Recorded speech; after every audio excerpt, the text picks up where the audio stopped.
Before we begin with our topic group discussion today, let me introduce myself. I am Pratik, Sarkar, education counselor, career coach and soft skill trainer. Now, group discussion is such a topic which is very important for students who are planning for interviews, job interviews. It is extremely important for graduates, engineering students, BBA, BCom students, either planning to take admission in any college or those who are planning to go for jobs. It is also suitable, or I would say very important, for students who want to get into a corporate career. Group discussion happens to be the first step of rejection. Now, what is group discussion in a nutshell? Group discussion is basically a corporate environment setup where a given topic is thrown to the table and students are expected, or candidates are expected, to discuss the points in detail and find out a common solution or a common agenda out of the meeting. Often group discussions takes shape of debates where we have two warring fractions I would say, between each other. That's technically not the group discussion that ideally should have happened. There should be a consensus and it should be only based on points. Now, because group discussion is taken to understand the interpersonal skills that a candidate possesses, it is very important for you to keep in mind the basic do's and don'ts. Now, from my years of experience, 14 years to be precise, I have had the rare privilege of not only being a part of group discussions but also a part of the invigilating team. The thousands of students that I've met in my career so far has given me a lot of knowledge about group discussions. So you can say I have this opportunity or the experience to experience group discussion from either side of the table. And this has taught me some basic tricks which today I'm going to share it with you. You must have come across a lot of YouTube videos about the do's and don'ts of group discussions. But today I'm going to tell you something which is probably unheard of and which would be the basic tricks so that you can master them. Let's run down. Let's begin. The first thing that I always suggest my students to start right from day one is research. You never know what topic would be given to you, and on the day of the group discussion you cannot prepare. So it's best you start it today. Please watch news, please read newspapers. That would give you enough ammunition to understand a topic. No need to memorize, just understand the basic details. So that is something that I would urge my students to start from day one, that is today. Research. Now, on the day of group discussion, you are in the room. So what are the things that you should do? Before even the group discussion starts, there are two very key things that you should do. Please pay attention. Number one, when the topic is given to you, the first thing that you need to do is take out your notepad and list the points. Now, what do I mean by listing the points? I mean, write few points for or against or about the topic according to you.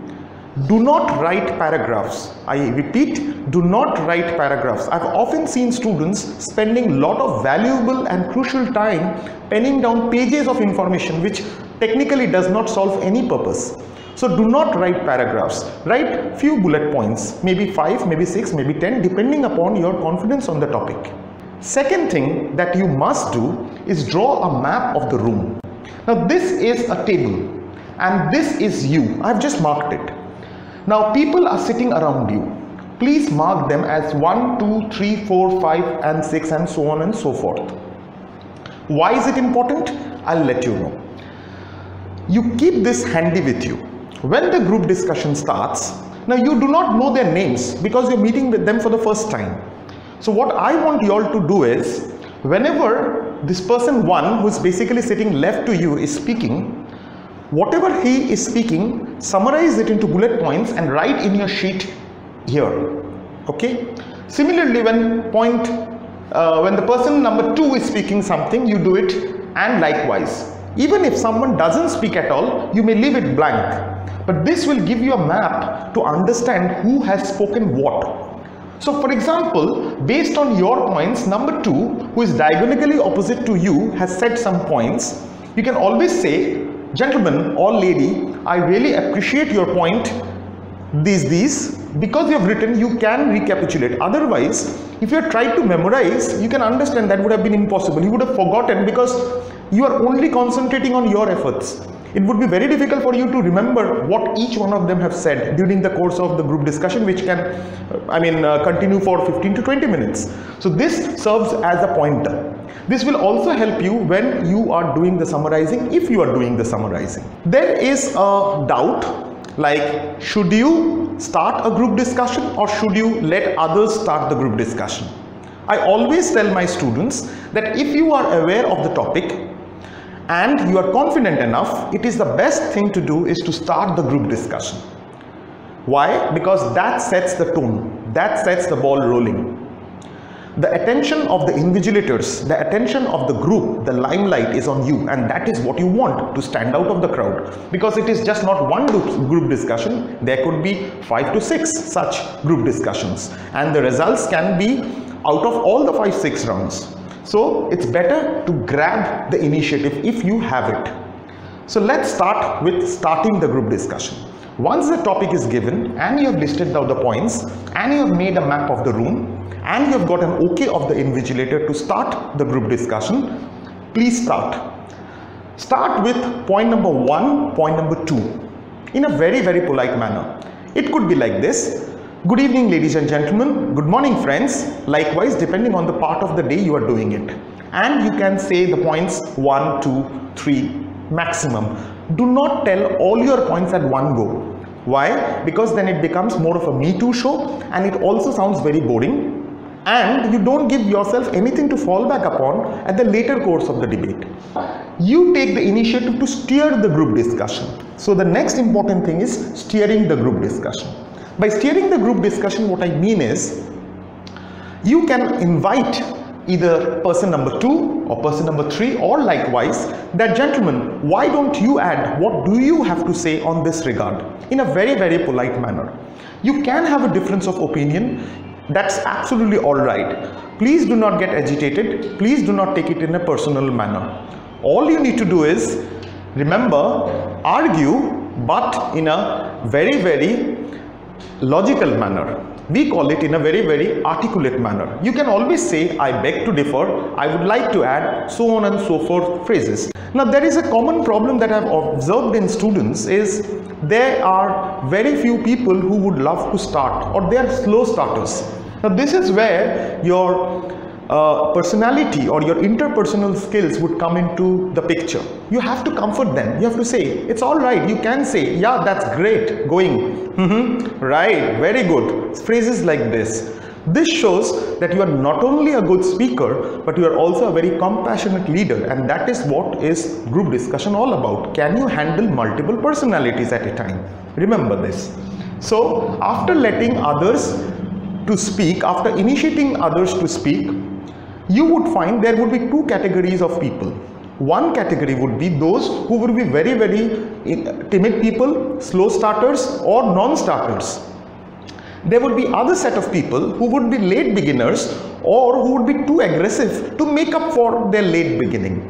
They would either argue in a harsh tone or they would deviate from the topic altogether.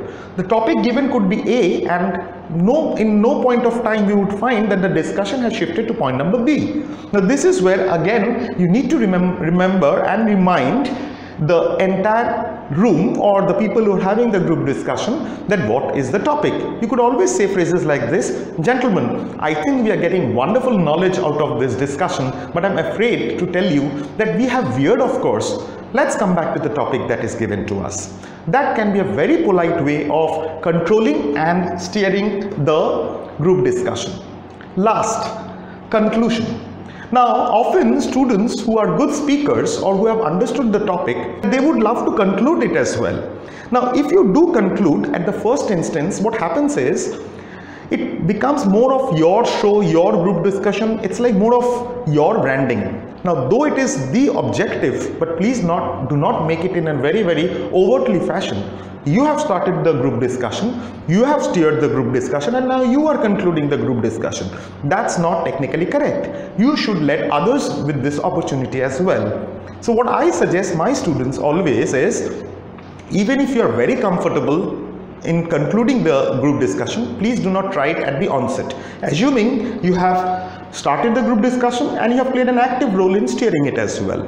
So what I suggest is, ask any of the speakers, say 3, 4 or 5, they have hardly spoken, or even if they have spoken, they have mumbled or fumbled few words here and there. So you can always say, yes, my dear friend, why don't you conclude the group discussion? Even if that means that this person is taken aback, is even more tensed and hardly manages to conclude. In that case, you give this opportunity to someone else as well, whomsoever you deem fit. Remember, in group discussion, it's not only about the group discussion points, but the assertiveness and the I would say the accuracy of the data that you're providing, and it has to be done in a very, very articulate manner. Now what I mean by articulate manner is, you can go on speaking in paragraphs and go on around the bush, but it is very important that you speak one-liners to the point, because the group does not have an attention span to hear your entire paragraph. Let's test your articulation skills. Summarizing or conclusion basically does that. Once you have given the opportunity to any of the 2 or 3 members of the team, now it's your turn to grab the attention once again. So what I suggest is, now you reflect back to your notebook, okay, and you check the points that 1, 2, 3, 4, 5, 6 has said. What has been the general mood of the discussion? What has been the basic 2 to 3 paragraphs or one single point or maybe couple of points that has emerged out of this group discussion? Say that in a very, very calm tone and assertive manner again. After that, before concluding the discussion altogether, remember to thank everyone. It could be like this: thank you members, thank you friends, it was wonderful discussing with you, and I believe we all learned a lot about each other. Hopefully we'll again meet in the future. So friends, this was a small video on group discussion. There would be subsequent videos on how to give interviews and other job related queries that students have, basically questions in interviews. It could be, tell me something about yourself. It could be, what salary expectations do you expect? Why should I hire you? And so on and so forth. Keep watching this channel and do subscribe to us. I am Pratik Sarkar signing off for now. Thank you.